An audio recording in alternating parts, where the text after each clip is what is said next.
What is this? Initially, according to a person familiar with the call, Musk urged DeWine to send Ramaswamy to the Senate so the former presidential hopeful could be the Doge point person in Congress. But shortly into the call, Musk betrayed his actual motivation.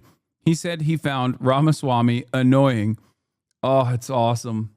It's just like a sequence of annoying little charlatans, one worse than the other, okay? Every single one of them is just so awful. The girlies are fighting, as I told you it was going to inevitably happen. Here it is. Elon Musk slams Trump's spending bill. He's very disappointed. Overnight, Elon Musk criticizing the president's massive spending bill, said he was disappointed to see it. Let's go to Capitol Hill. Correspondent Jay O'Brien with the latest. Good morning, Jay. Yeah, Michael, good morning. President Trump has been adamant he wants Republicans united behind his mega bill, full of a laundry list of campaign promises. But one top ally is still not on board this morning, Elon Musk. Overnight, President Trump's biggest ally coming out against his recent legislative victory. I was disappointed to see the massive spending bill, frankly, which increases the budget deficit, not just decrease it, and undermines the work that the Doge team is doing.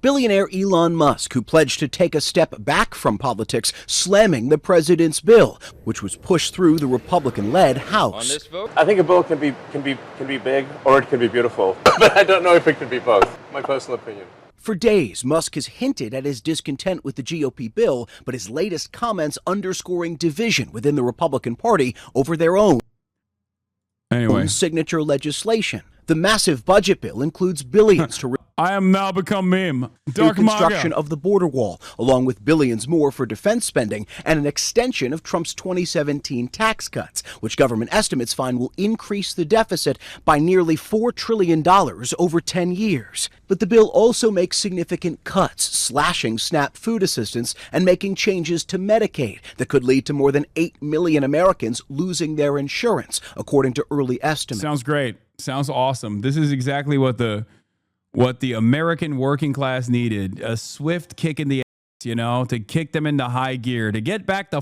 work. Like some of the ways that they are slashing SNAP benefits, for example, is I think it's lowering the age restriction or lowering the eligibility restriction to I think 55, if I'm not mistaken, on the details, where it's in the past, if you couldn't find a job and you were 55 years old, but you weren't so severely disabled that you were eligible for Medicare, okay, you were eligible for a disability payout, you would still be able to get food assistance, right? Now they're nope, get back to work, and your children also have to suffer as a consequence of that, okay? Sorry, sucks to suck.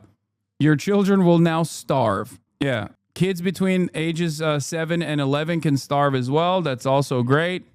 Fantastic stuff. Maybe they should also work, those children. Yeah, dependents are only eligible until they are 7, so that's cool. That's another cool provision here. Hey, we're cutting some of this stuff. Why are we cutting this? Well, because we have to cut this so we can give tax cuts to the wealthy. Are you kidding me? We have to give taxes to the wealthy. Obviously, duh. We have to give taxes to the wealthy and billions of dollars in aid to Israel so that they can have food assistance programs over there without ever having to spend any money on their defense, because we got that covered, big dog. They can have free college.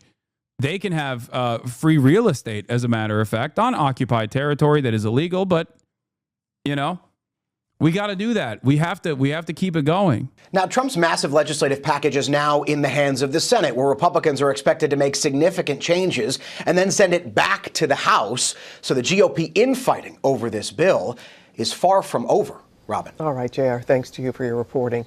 So today we're honored to swear in Jeanine Pirro, somebody I've known for a long time. Basically, what right-wingers think about Europe freeloading through NATO.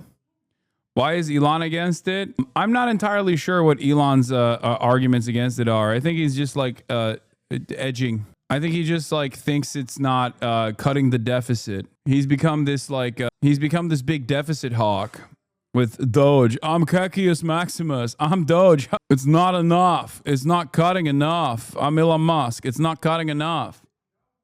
Billionaire entrepreneur supported Trump saying he's disappointed with the big, beautiful bill. His CBS interview came out Tuesday night. Trump, speaking in the Oval Office on Wednesday, defended his agenda by talking about the delicate politics involved with negotiating the legislation. I'm not happy about certain aspects of it, but I'm thrilled by other aspects of it, he said. Trump also suggested more changes could be made. We're going to see what happens, he said. It's got a way to go. Musk's concerns are shared by some Republican lawmakers. Wisconsin Senator Ron Johnson said he was pretty confident that there was enough opposition to slow this process down until the president, our leadership, gets serious about reducing spending. Yeah, that's what they want. They want to reduce spending. They're saying it's not reducing spending enough. Like, as in, it's not making the working poor suffer harder, okay? You don't understand. We must directly kill the working poor. This starves them only a little. It must starve them harder. Speaking at a Milwaukee Press Club event on Wednesday, he added that there was no amount of pressure Trump could put on him to change his position. There was also him complaining about the Doge failures. GOP tax bill helps his biggest donor, Musk, but harms his company, Tesla. There's also, hold on, I think it was, 1 second. Let me find this clip real quick. If you want to understand how the Republicans are responding to these tax cuts, okay? Here, let's take a look at this. After an unfriendly reception in March, he's back again to face his constituents. I'm Alex Whitney here in Seward, where Congressman Mike Flood is hosting his second in-person town hall this year, the first since the House passed President Trump's big, beautiful bill.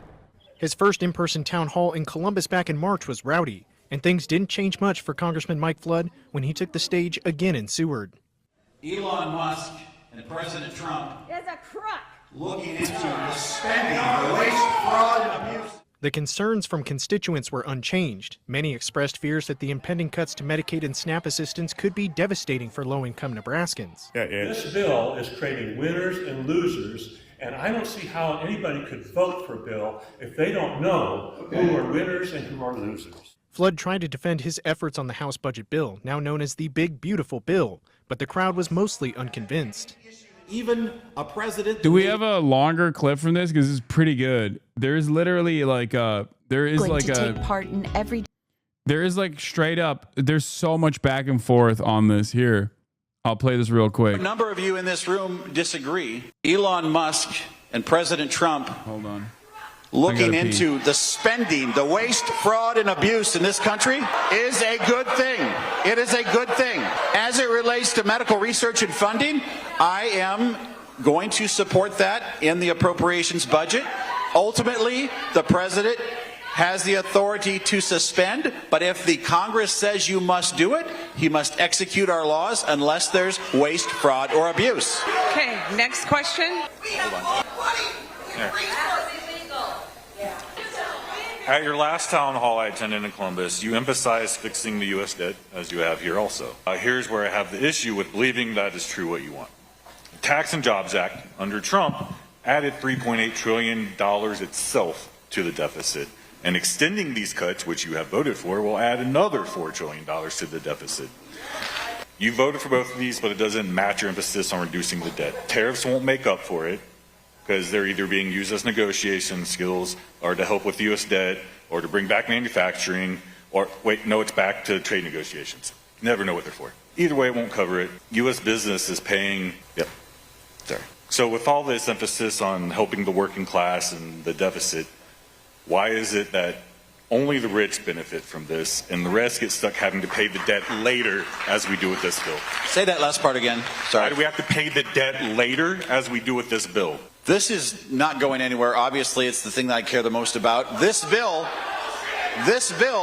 while it isn't perfect, is the first. Look at these paid actors, man. First time in generations that we've actually made major mandatory spending cuts. We have to grow the economy as much as we cut this in order to get out of this. Otherwise, here's the interesting thing to me, though.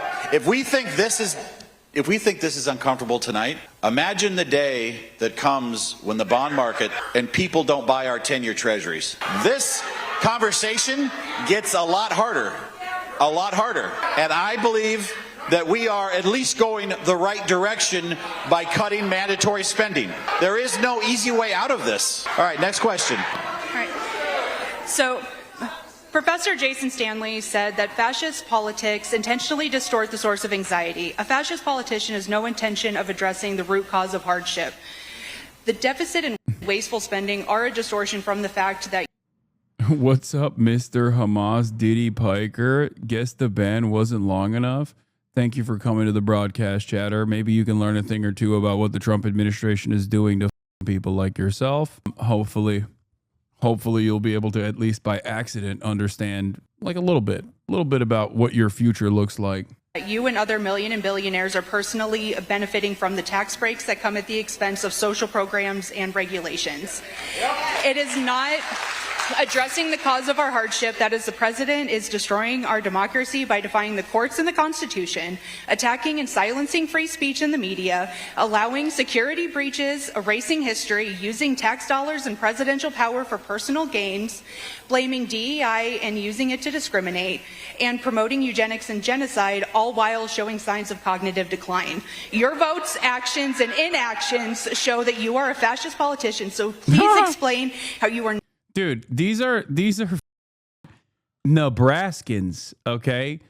At the town hall for Congressman Mike Flood. This is not a DSA meetup. I need you to understand. Obviously, these are some of the most politically active people. No like normal, regular ass person is like going to a town hall, right? But you must understand the average person's perspective is closer to yours than you think, okay?